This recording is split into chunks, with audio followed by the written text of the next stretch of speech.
Bonjour, ici c'est Claude Camille. Bienvenue dans cette nouvelle vidéo de Paysages reconquis mon blog. Aujourd'hui, exceptionnellement, je vous propose de partir à l'étranger dans le nord-est de la Chine, plus exactement dans la province du Liaoning.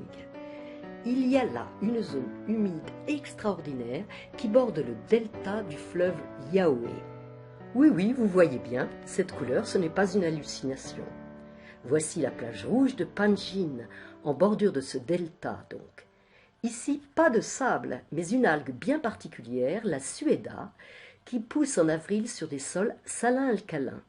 Cette algue garde sa couleur verte tout l'été avant de virer au rouge à l'automne, vers septembre-octobre, un rouge qui peut être vif, mais qui est plus souvent couleur bordeaux. Ce lieu magnifique est une réserve naturelle, un écosystème d'une extrême richesse, malheureusement menacé, que l'État tente de protéger depuis la fin des années 80. On peut le surplomber depuis un cheminement sur pilotis construit en bois. Je dois vous préciser d'abord que la plupart des informations de cette vidéo proviennent de l'AFD, l'Agence française de développement. On sait qu'il existe en Chine une incroyable diversité écologique, mais on le sait aussi, ce pays est confronté à une très forte pression démographique et à une croissance furieuse. Il en résulte des dégradations de l'environnement assez catastrophiques. Notamment, les zones humides disparaissent à un rythme effrayant, les lacs et les marécages se réduisent et plus de la moitié des zones humides du littoral chinois a disparu. Les autorités chinoises, qui ont bien conscience de cette crise environnementale, ont lancé un nouveau plan quinquennal pour engager le pays dans des reconquêtes de biodiversité. Soutenues par l'Agence française du développement, elles veulent restaurer la zone humide emblématique du delta du Liaoé, où pousse non seulement la suéda, cette algue qui vire au rouge en automne, mais aussi l'une des plus grandes roselières au monde. Autant dire que cette zone qui se situe sur la route de migration des oiseaux d'Asie de l'Est est d'une importance mondiale. Cette zone est reconnue site Ramsar. La Convention internationale de Ramsar, Ramsar est une ville du nord de l'Iran, est entrée en vigueur en 1975 et se donne pour but la conservation et l'utilisation rationnelle des zones humides. Mais pourquoi vouloir sauver les zones humides? C'est que ce sont de véritables poumons pour la planète, où trouve refuge une grande variété de formes de vie. Ce sont de véritables éponges naturelles efficaces contre les inondations.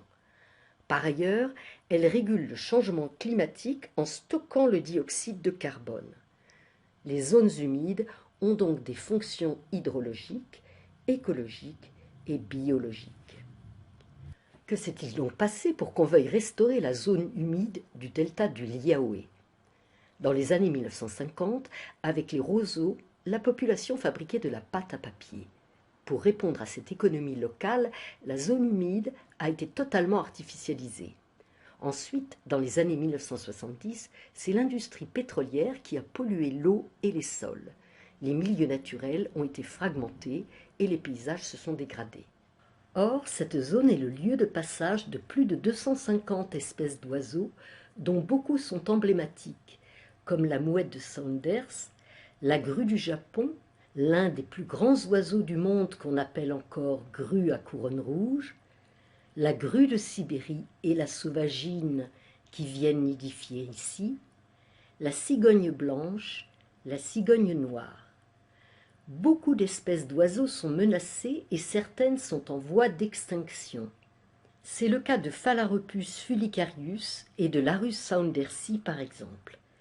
Il n'existe plus qu'environ 3000 Larus saundersi dans le monde, dont 2000 sont dans cette zone humide.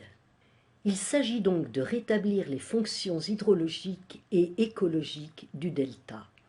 Cela passe par la réhabilitation des infrastructures hydrauliques, la dépollution des puits de pétrole, la reconquête des zones dégradées, la revégétalisation des routes abandonnées, des prés salants, des zones aquacoles.